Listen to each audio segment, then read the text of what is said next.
Season of mists and mellow fruitfulness. I love the autumn. I think perhaps it's my favourite season. Oh no, I love the spring too. I'm quite fond of summer. In fact, I love summer and sunshine and falling in love. And I love winter. I love cold, crisp winter. But it is autumn. At least it's autumn where we are. Where you are, it may well be spring. I've had my niece, Polly, staying with me from Australia. And of course, she's going back to Australia now, and she's looking forward to spring and summer. But we're looking forward to autumn here in the United Kingdom, where this podcast comes from. This is Something Rhymes with Purple. I'm Gyles Brandreth, speaking to you from a basement in London, England. And my co-host is my great podpanion, my friend, Susie Dent. Where are you this week, Susie? Same as always, although I did have a bit of a blip last time, didn't I? Because I was in the studios of Something Else, our brilliant producers. But this is the norm. I am sitting in my study, not in a basement, which still always sounds pretty creepy to me, Gyles, sorry. However much that you're in there with Audrey and Marilyn. And I too celebrate autumn. I think it genuinely is my absolutely favourite time of year because, like so many other people, I just imagine crisp mornings, sunshine, penetrating that crispness, I suppose, and just glorious walks. And we have actually had our share of sunny days, although as I speak to you now, it is a little bit oppressively overcast. I need to put the record straight. I am in my basement, but it's not a bondage basement. It's where I keep all my books. And I've got this room that is my home studio, and the walls are lined with books in which I've been involved over the years. And Audrey and Marilyn, they are not here, as it were, strapped to the wall, but they are on a wonderful, what do you call it, the thing that is behind me? A partition? No, it's not a partition. Well, it's sort of a partition. It's a screen. It's a screen. On one side, I've got the young Marilyn Monroe. On the other side, I have the young Audrey Hepburn. And they just give a little lift to my background. But a little lift in the day is when I go out on a cold day and the sun hits my back. And I know the word for that is apricity. Apricity. Is that right? Apricity, yes. I mean, how many times it would be probably quite scary to count how many times we've mentioned it on the podcast, but it is fast becoming your favourite word and it's long been mine. Just for any purple person who happens to have missed it, which I think is very doubtful, but apricity is the warmth of the sun on your back on a winter's day. So that moment when the chill lifts and you just feel wrapped in warmth. It is just utterly joyous. Well, let's explore, if we may, some of the language of autumn. Can we start with the word autumn itself? There are people now called autumn, aren't there? Lots of people called summer, some called autumn. What is the origin of the word autumn? Well, you and I have talked before, and particularly on our episode where we discussed Americanisms, about the word fall versus autumn. And fall is regularly seen as being, one of those obvious Americanisms, fall of the leaf. Leaves fall, so let's call it fall. Whereas people assume that ours is just much more dainty and sophisticated. And I guess there is an element of truth in that, except, guess what? And this is the case, as you know, Gyles, with so many Americanisms, it actually began as our word for this season because it was short for fall of the leaf, just as spring is short for spring of the leaf. And it was only after the Normans came in and English was flooded with French, which was a language of fashion and aristocracy and those who were considered fashionable and cool, that we took their l'automne and we anglicised it a little bit in our hybrid language of Anglo-Norman, and we took autumn over. And this, autumn is absolutely beautiful as a word, but let's not knock fall either. But I'd rather be called, autumn Brandreth than fall Brandreth. I mean, autumn has become a name that people use, don't they? I don't think I've ever met anyone called winter. I've definitely met an autumn, quite popular in America. Have you ever met a spring? You've met lots of people called summer. I don't think so. But as I say, it is an absolutely beautiful, beautiful word. But I kind of always resent slightly, or resist, shall we say, people who claim that fall is a pesky Americanism, because no, it was ours, along with harvest, actually, which is another one. Is harvest... Sorry, I was going to say, is harvest a legitimate word for autumn? I suppose it marks the beginning of autumn because you're gathering, and the harvest festival is this time of year. Yes. Since you mentioned it, can you give me a little bit about harvest? Yes, so harvest, I like to think, if you take it far back enough, is linked to the German Herbst, which is the term for autumn, believe it or not. But harvest is Old English, and it was applied to autumn very early on. And it is actually, if you do go back far enough, I think you will also find a relative in the Latin, carpere, believe it or not, meaning to pluck, and a Greek word meaning fruit. So it's all about, the time of year where you will gather fruit and essentially gather crop, as a harvest. And we can come to some of the traditions around there in a little while. But do you know what I was thinking the other day is, how when it comes to smells, and I think actually maybe we should do an episode on smells and scents and perfumes and things. How everybody, I think, or at least a lot of people now know the word for the smell of rain after a long, hot, dry spell, because it does the rounds on social media and it's a beautiful word, petrichor. So we have that for summer, but we don't actually have a word. And I look for it every single autumn for the changing of the seasons to that autumnal smell, because you can go out and you can just breathe in and you can absolutely detect that shift from almost one soil to another. It's a very rich, earthy smell, earthier than petrichor and different from petrichor. And yet for all the sort of variety of smells, that we experience, we don't actually have many words for them. And this is no exception. Can I offer you conchorea? Oh no, that sounds like a venereal disease. RRHOEA. It's a word I've just invented, conchorea, because I associate the autumn with conkers. And I don't know, adding rea onto the end made it possibly feel like the smell of this earth. I recognize the smell you're describing totally. I don't think anything good ends in rea, does it? You've got diarrhea, you've got gonorrhea. You've got verbaria, which I suffer from sometimes. What does the rea in diarrhea mean? To flow. So it's actually linked to rhine, believe it or not, and rhinitis, the nose, and all sorts of things. So it means to flow. So diarrhea means to flow through. And indeed, but you talk about it being connected with the nose, therefore conchorea isn't bad, because we have conkers in the autumn, and rea is the nose, and this is as it were, the smell of the conkers coming up through the nose. Oh, I think this may catch on, or not, as the case may be. Since I've mentioned conker, can you divide and rule and give me the origin of conker? It's one of my favourite pastimes, and particularly with young children. I think if you kick through the autumn leaves and look for the conkers, and there's just something so magical about their kind of mahogany lustre, isn't there? Which sadly fades very quickly, but it is gorgeous. Well, the word conker actually goes back to an old dialect word for a snail shell, because a snail shell is what was first used to play the game. And indeed, actually, the early name, or an early name for the game, was conquerors, because, you would try and conquer your opponent. So the idea of victory came together with this dialect word for a snail shell. And together they came up with conkers, which has an entire lexicon to itself. I don't know how seriously you play conkers as a boy, Gyles. Excuse me, I didn't realise that conker was the name of the game. I thought it was the name of the little object. But it's also, you're playing conkers. I thought we were playing with conkers. What is the little thing? This is all fascinating to me. A conker is the game that you start with. So what are those little objects? What are they? They're nuts from a tree, aren't they? Yeah, so they come from the horse chestnut tree.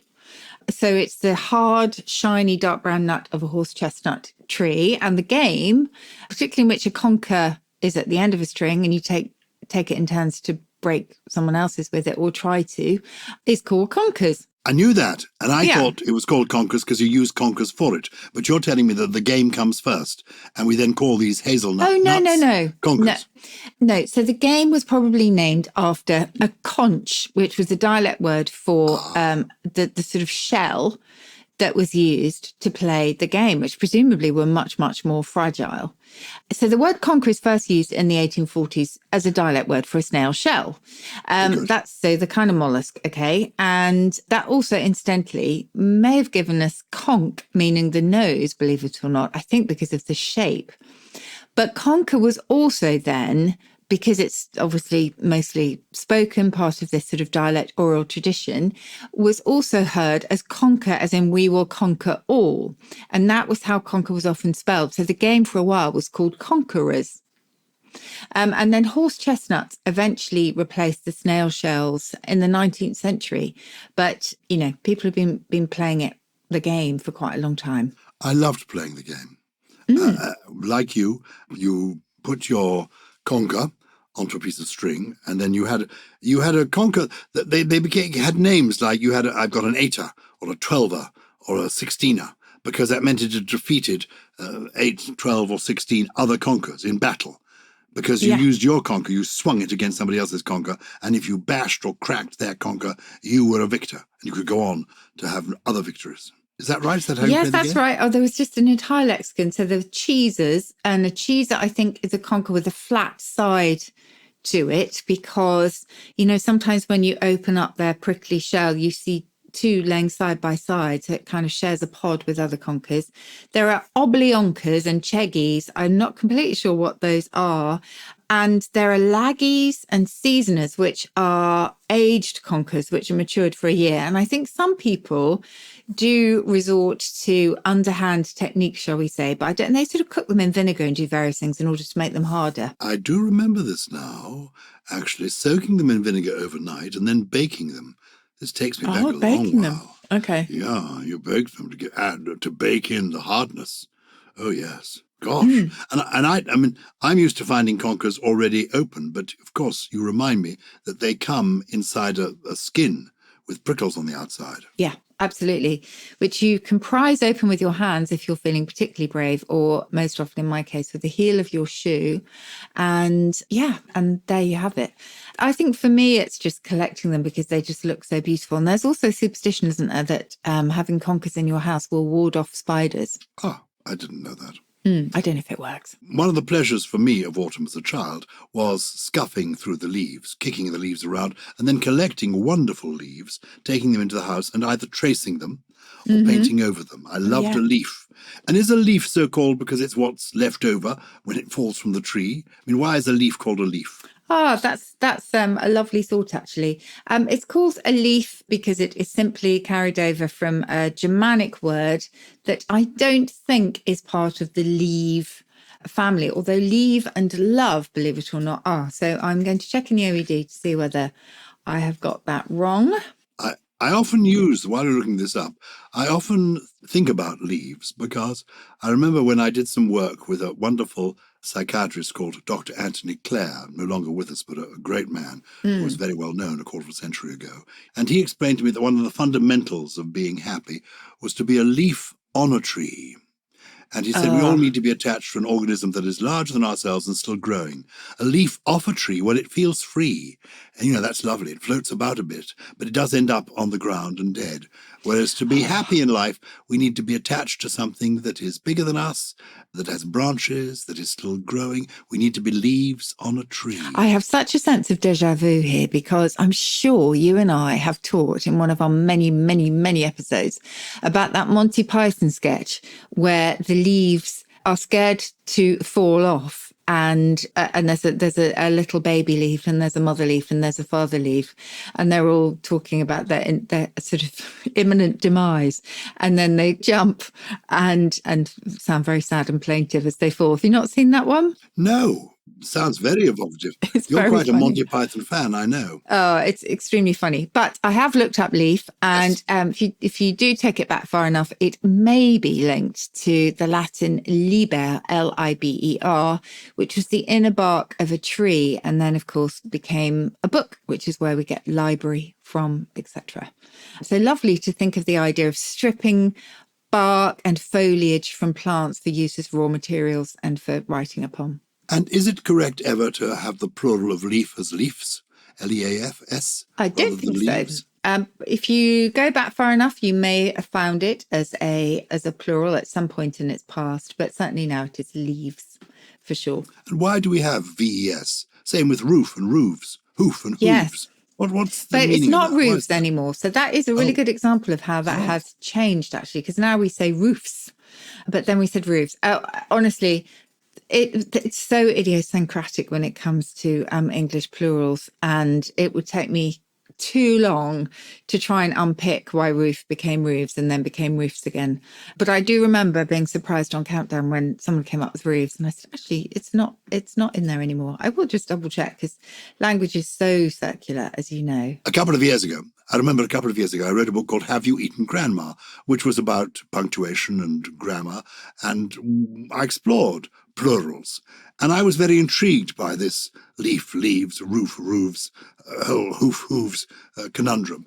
And I think I did do some research, and I think I got a little bit into it. So maybe we should go back to plurals and investigate at a later date. All right. That sounds good. Quite often it depends on where the word has come from, of course, like, you know, why moose is not meese or mouse is mice, etc., etc. Anyway, you mentioned leaves and autumn foliage, which is just lovely. Foliage, again, linked to the Latin folio, which meant a leaf of paper, or a leaf that fell from the tree. So again, it's kind of inextricable, this lovely idea of, you know, the natural world, and, as I say, what it produces and what we then use it for. So I love the link between trees and reading, and obviously paper and that kind of thing. I find that gorgeous. My friends Christopher and Diana Lang came round for supper the other night. They're very good people. And they had a lovely paper bag with them, and it contained a hostess gift. I thought, what's it going to be? Chocolates, champagne, even a half bottle of warm white wine would have been acceptable. Instead, I opened this paper bag, and inside was a squash.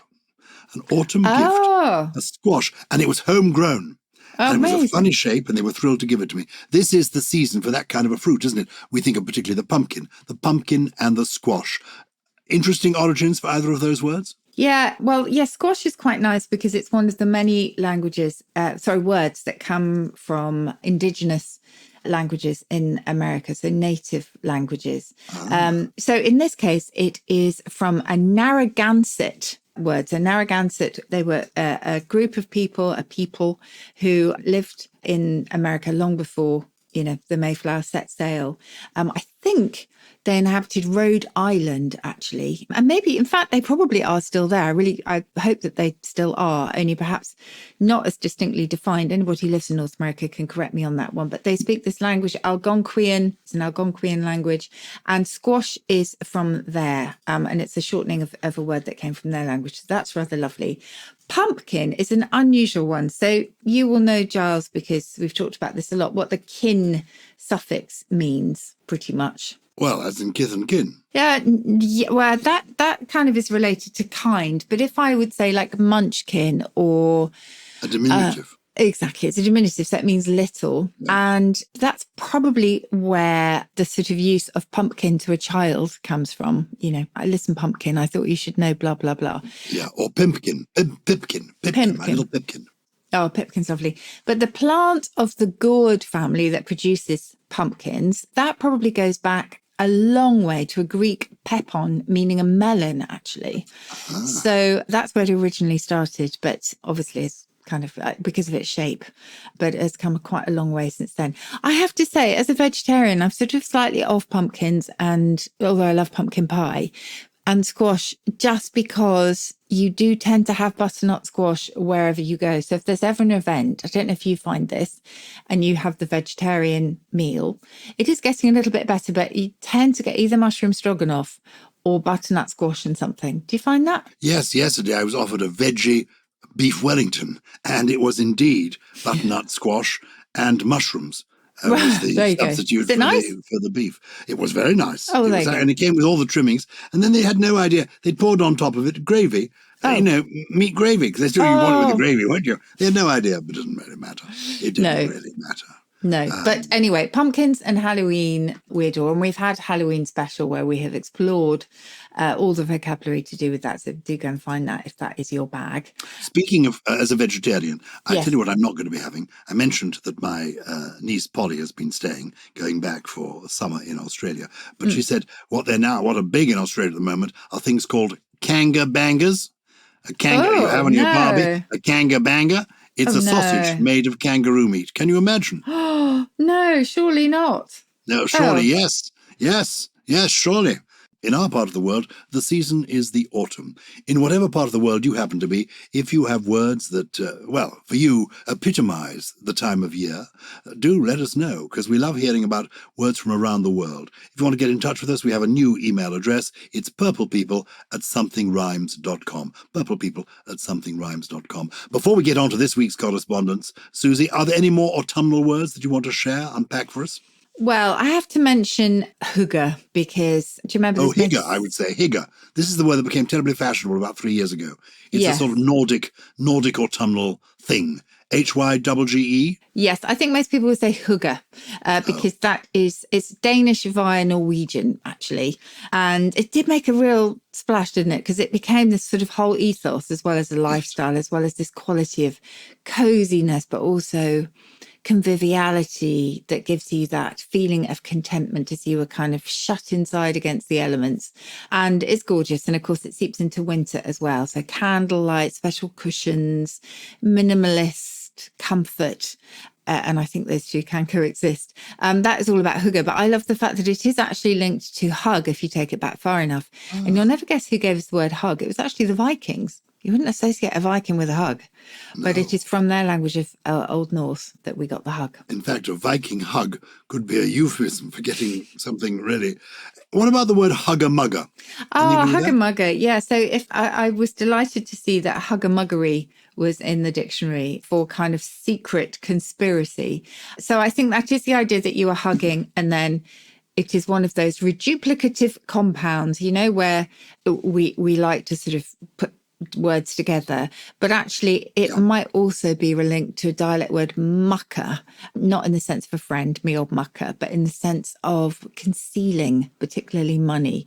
So the idea of conspiracy and subterfuge is right there in hugger-mugger. Well, I feel we're a bit higgy here. You're saying hoogie? Higgy? Hugger-mugger. Anyway, we're having a little hoogie time here. Cozy we are. Me in my basement, Susie in her study, and we're both in high spirits because we've had so many messages this week. And let me share the first of our letters this week. It comes from Teresa Stancombe, and she says, "Hi, Susie and Gyles. Today I visited the wonderful National Trust House, Up Park in Hampshire." Oh, I've been there. The volunteers were amazing and full of knowledge. In one room, I was told this was one of the many drawing rooms, and so I asked, why do we call it a drawing room? It actually stems from withdrawing room, where smaller groups would leave bigger parties to sit quietly and chat, etc. Then I asked, when was the with part removed? They did not know, so I wonder if you do. Interesting question. The drawing room was once the withdrawing room. Is that so? And when did that happen, Susie? Yeah, it is so. So Teresa is absolutely right, because it was conventional in polite society, and you'll find this all over Jane Austen, for ladies at dinner parties to withdraw to the withdrawing room following dinner, and the gentleman would remain for a cigar and port at the dining room table and eventually would join them. Now, withdrawing room is first recorded in the OED in 1611.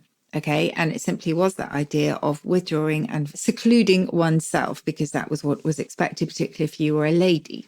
But actually, Teresa might be surprised to know that the drawing room, i.e. the abbreviation for that, is recorded just 20 years later.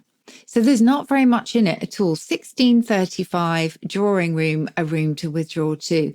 So you could almost say, given that, we will still be digging for first records, etc., they're almost at the moment synchronous. So they appeared pretty much in the same decade or so. But obviously, withdrawing room came first, and then drawing room seems to have been a very quick abbreviation. We can check on the difference between our ages, Susie, because when I was young, I would regularly go to dinner parties. It's not that long ago, but it is, I suppose, a lifetime ago. When I was young, I would go to dinner parties where the men would be dressed in dinner jackets, and this is in people's private homes, and the women would be dressed in long dresses.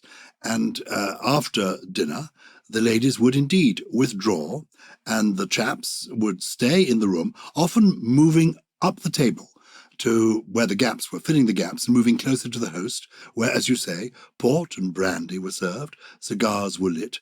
And, did you clear up? Men talked.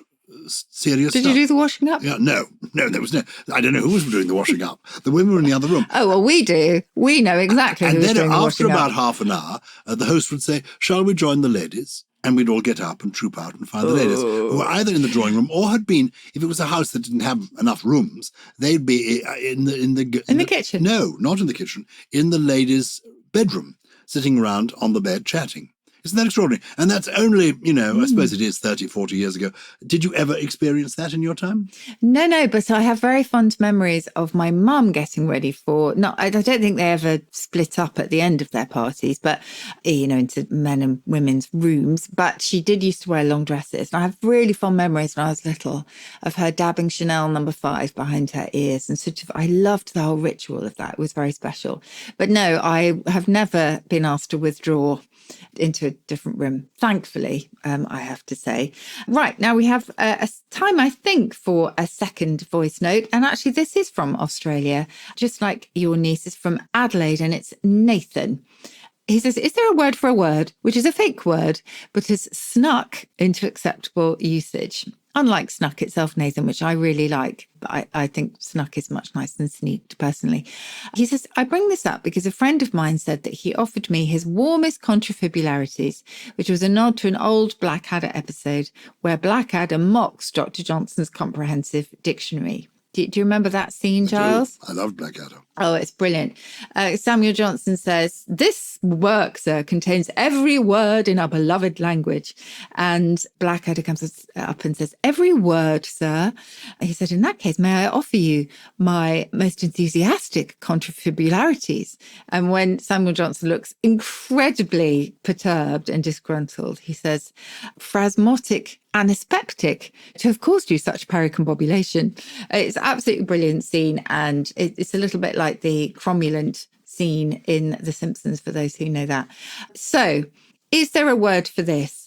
Well, not so much. I mean, in some ways, you might think that every word is sort of, the invention of a moment, and whether or not it catches on is another thing. But there are terms for fake words that are, for example, planted deliberately into the dictionary in order to stop other people plagiarizing it, or in order for the dictionary publishers to be able to spot very easily whether their work has been copied.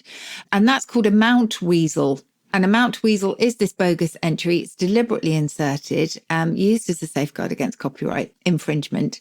And the source of the term is a fictitious woman called Lillian Virginia Mount Weasel, who was a bogus entry in the 4th edition of the New Columbia Encyclopedia. And it's just absolutely brilliant. I love it. There is also a word for a sort of so-called fake entry that accidentally got into a reference work, and that is adored, D-O-R-D. It's like a ghost word, really. And that went in to the OED, I think it was the OED, maybe it might have been Webster's dictionary, actually, because the abbreviation D in uppercase or D in lowercase was given as after the entry for density. In other words, density could be abbreviated to a capital D or a small d, but because there was no space between the D's and the or, it became adored.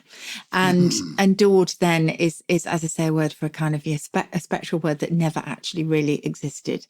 So I hope that helps. It's not exactly what you wanted, Nathan, but it was a really fun question. I absolutely loved that Blackadder scene. So haven't you actually answered it by saying a spectral word?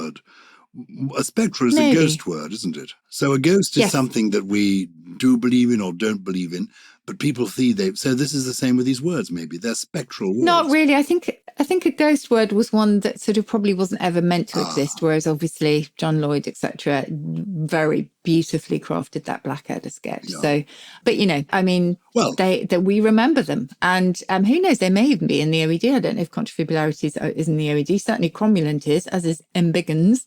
So, yeah. And if you never know, people listening come up with a word for this phenomenon, they can share it here. And gradually, who knows, it may gain currency and end up in a dictionary. So if you want to communicate with us, share the words you've invented or share your questions, we will be here waiting for your correspondence. It's purplepeople@somethingrhymes.com. One of our weekly treats is that Susie digs up 3 words She either digs very deep, and they're old words, or she goes to her favourite Jonathan Green and finds some slang words. Or, well, where have you been this week? What are the words you found for us? Well, the first word I think is quite beautiful, and I didn't really know it until I started digging, and it's encelure. You can tell it comes from French. So it's E-N and then S-E-L-L-U-R-E. So in French, it would be encelure. In French, encelure, I think. And essentially, if you think to all the famous nude paintings by, I don't know, Da Vinci, perhaps, or Michelangelo, etc., and you notice that beautiful concave curve that's formed by the spine, particularly in women, that's exactly what this is. It's just that beautiful curve of the back. Never knew it had a poetic name, but there you go, it does. My second is one that I think maybe some of the purple people will recognise. It's lambent, L-A-M-B-E-N-T, which means shining with a very soft, clear light. But it can also mean sort of playing lightly upon something or gliding across it. And by extension, if you deal very delicately with the subject and sort of very brilliantly with the subject, you are lambent as well. So it's got lots of different meanings, and I think it just sounds beautiful, lambent. And the third from the OED has various meanings, this one, omnium. Omnium, I think also cycle race, but in this sense, in the sense that I've chosen it, it's absolutely beautiful. The sum total of one's desires and values, your omnium. Wow. It's rather beautiful, isn't it? Yeah. This is my life's omnium. I love it. I love those words. Yeah, I love it too. How about a poem for us, Gyles? Well, Susie, of course, I knew we were going to talk about autumn, so I'd planned to read the famous John Keats poem. But then, as you can tell, my voice is a bit rough today, and I keep coughing. Mm-hmm. I'm going to get some antibiotics by that, so I'm going to read that poem to you a little later in the autumn, because it's a long poem. So I was looking for a short poem to read to you, an autumn poem, and I came across this wonderful poem by a poet called T.E. Hume, H-U-L-M-E. A very interesting poet, a First World War poet. Indeed, he was killed during the First World War, but a remarkable individual as well. And I think he was one of the founders of what is sometimes called the modernist movement in poetry. So he writes in free verse, without a rhyme, and rather leaving the reader to make sense of the images. So this is a poem simply called Autumn, and I rather love it. A touch of cold in the autumn night, I walked abroad, and saw the ruddy moon lean over a hedge like a red-faced farmer. I did not stop to speak, but nodded, and round about were the wistful stars, with white faces like town children. Isn't that evocative? It is. Yeah. Yeah, very short. Short, not particularly sweet, but absolutely fantastic. I mean, he was, T. Hume was a sort of aesthetic philosopher, sometimes called the father of imagism. And I don't know, I mean, he was only 34 when he was killed in the First World War. But a really interesting character, and I think that's quite an interesting poem. But I'll give you a more predictable poem, the Keats poem, another day. I will look forward to that. And we'll look forward to future episodes with you, the Purple People. Thank you so much for being with us, for tuning in, and for continuing to be so loyal, because it means the world to us. Don't forget, you can find us on social media at Something Rhymes on Twitter and Facebook, or at Something Rhymes with on Instagram. And just a reminder, there is the Purple Plus Club, where Gyles and I are going now, actually, just to shoot the breeze a little bit more. You can listen ad-free, and these are bonus episodes on words and language, and quite often the theme that we've covered in our main app. Just a little bit more riffing on that same theme. And this week we're doing the Purple Plus Club from our withdrawing room. We've arranged one especially. It's the Purple Withdrawing Room. You bring the port. Something Rhymes with Purple is a Sony Music Entertainment production produced by Naya Dio, with additional production from Naomi Oyiku, Hannah Newton, Chris Skinner, Poppy Thompson, and, well, he's not here today, but we are in the capable hands of Teddy, who, Gyles, I have to say, this is probably very un-PC, I hope you don't mind me saying this, Gyles, he slightly misread Teddy's name at the beginning of the episode when we came online and called him a hot toddy. I shall leave it there. I thought I read Toddy, and I thought, looking at him, this is a hot toddy. We're thrilled that he's here because Richie is away having a brilliant game of conkers with Gully.